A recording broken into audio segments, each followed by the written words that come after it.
भुवन भास्कर भगवान सूर्य नारायण प्रत्यक्ष देवता हैं, प्रकाश रूप हैं। उपनिषदों में भगवान सूर्य के 3 रूप माने गए हैं, निर्गुण निराकार, सगुण निराकार तथा सगुण साकार। यद्यपि भगवान सूर्य निर्गुण निराकार हैं तथापि अपनी माया शक्ति के संबंध से सगुण साकार भी हैं।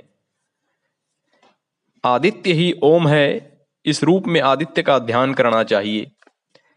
भविष्य पुराण में भगवान वासुदेव ने शांब को उनकी जिज्ञासा का उत्तर देते हुए कहा, सूर्य प्रत्यक्ष देवता हैं, वे इस समस्त जगत के नेत्र हैं, इन्हीं से दिन का सृजन होता है, इनसे अधिक निरंतर रहने वाला कोई देवता नहीं है, इन्हीं से यह जगत उत्पन्न होता है और अंत समय में इन्हीं में लय को प्राप्त होता है। कृत आदि लक्षणों वाला यह काल भी दिवाकर ही कहा गया है। जितने भी ग्रह, नक्षत्र, योग, राशियां, कर्ण, आदित्यगण, वसुगण, रुद्र, अश्विनी कुमार, वायु, अग्नि, शक्र, प्रजापति, समस्त भूर्भुव स्व आदि लोक, संपूर्ण पर्वत, नाग, नदियां, समुद्र तथा समस्त भूतों का समुदाय है, इन सभी के हेतु दिवाकर ही हैं। इन्हीं से यह जगत स्थित रहता है, अपने अर्थ में प्रवृत्त होता है तथा चेष्टाशील होता हुआ दिखलाई पड़ता है। इनके उदय होने पर सभी का उदय होता है और अस्त होने पर सब अस्तगत हो जाते हैं। जब ये अदृश्य होते हैं तो फिर कुछ भी यहाँ नहीं दिख पड़ता। तात्पर्य यह है कि इनसे श्रेष्ठ कोई देवता न है, न हुआ है, न भविष्य में होगा ही। अतः समस्त वेदों में वे परमात्मा नाम से पुकारे जाते हैं। इतिहास और पुराणों में इन्हें अंतरात्मा नाम से अभिहित किया जाता है।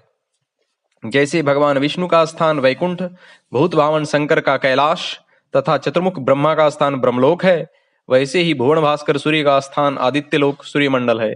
प्रायः लोग सूर्यमंडल और सूर्यनारायण को एक ही मानते हैं। सूर्य ही कालचक्र के प्रणेता हैं। सूर्य से ही दिन रात्रि, घटी, पल, मास, पक्ष, अयन तथा संवत आदि का विभाग होता है। सूर्य संपूर्ण संसार के प्रकाशक हैं, इनके बिना सब अंधकार है।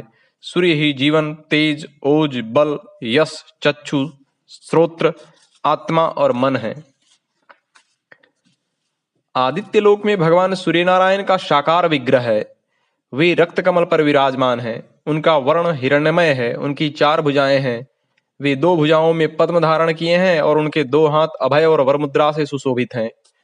वे सप्ताश्व युक्त रथ में स्थित हैं।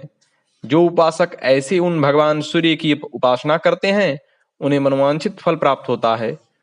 उपासक के सम्मुख प्रकट होकर वे उसकी इच्छा पूर्ति करते हैं और उनकी कृपा से मनुष्य के मानसिक, वाचिक तथा शारीरिक सभी पाप नष्ट हो जाते हैं।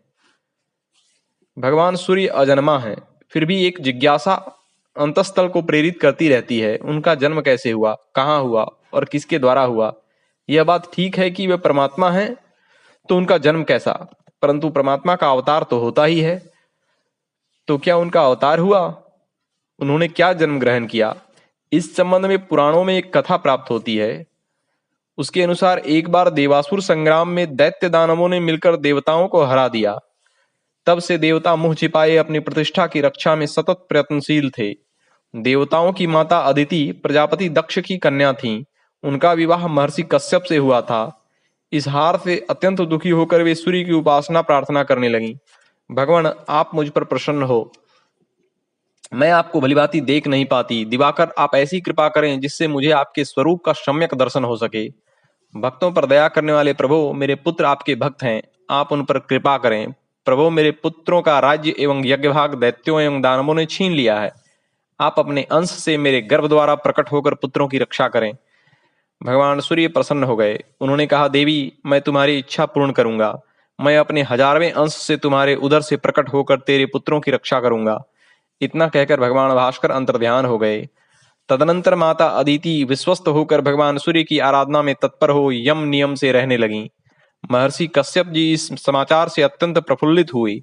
समय पाकर भगवान सूर्य का जन्म अदिति के गर्भ से हुआ। इस अवतार को मार्तंड के नाम से पुकारा जाता है। देवतागण भगवान सूर्य को भाई के रूप में पाकर बहुत ही प्रसन्न हुए। अग्नि पुराण में चर्चा है कि भगवान विष्णु के नाभि कमल से ब्रह्मा जी का जन्म हुआ। ब्रह्मा जी के पुत्र का नाम मरीचि है। मरीचि से महर्षि कश्यप का जन्म हुआ। ये महर्षि कश्यप ही सूर्य के पिता हैं। भगवान आदित्य या सूर्य प्रत्यक्ष देवता हैं। ब्रह्म सूत्र में भगवान आदित्य को ही परब्रह्म परमात्मा माना गया है। ओम।